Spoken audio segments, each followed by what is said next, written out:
আসসালামু আলাইকুম। সারা বাংলাদেশ ব্যাপী আবারও আপনার ওই এনআইডি কার্ড সংশোধনের সকল কাজকর্ম বন্ধ করে দেওয়া হয়েছে। অর্থাৎ পরবর্তী নির্দেশনা না দেওয়া পর্যন্ত এনআইডি কার্ড সংশোধনের কোনো কাজকর্মই চলবেন না। অর্থাৎ আপনারা যারা ইতিমধ্যে আবেদন করে ফেলেছেন আপনাদের কোনো সমস্যা নেই, আপনাদের কাজ হয়ে যাবে। আর যারা নতুন করে এনআইডি কার্ড সংশোধন করতেছেন, অনলাইনে আবেদন করার চিন্তা ভাবনা করতেছেন, আপনাদের পরবর্তী নির্দেশনা না দেওয়া পর্যন্ত আবেদন না করাই আপনাদের জন্য বেটার হবে। কেননা আপাতত ওই এনআইডি কার্ড সংশোধনের কোনো কাজকর্ম চলবে না। আর এখানে আরেকটি বিষয়, আপনি সংশোধন করতে পারবেন, তবে কি সংশোধন করতে পারবেন? আসলে আমাদের বাংলাদেশে এনআইডি কার্ড সংশোধন করা এবং এনআইডি কার্ডে ভুল একটি জাতীয় প্রবলেম।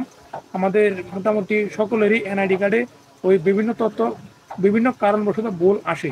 আর পরবর্তীতে ওইটা আমাদের অনলাইনে আবেদন করার মাধ্যমে সংশোধন করার প্রয়োজন করে প্রয়োজনীয় ডকুমেন্ট সাবমিট করি।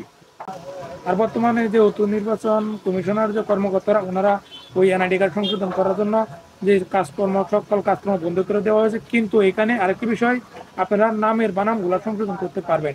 নামের বানানের যদি কোনো ভুল থাকে ওইটা সংশোধন করতে পারবেন, এছাড়া অন্য কোনো তথ্য আপাতত সংশোধন করতে পারবেন না।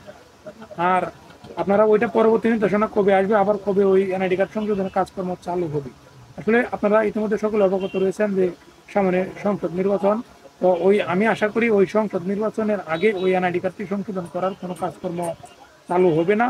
পরবর্তী নির্দেশনা যদি আসে ওই সংসদ নির্বাচনের পরেই আসবে।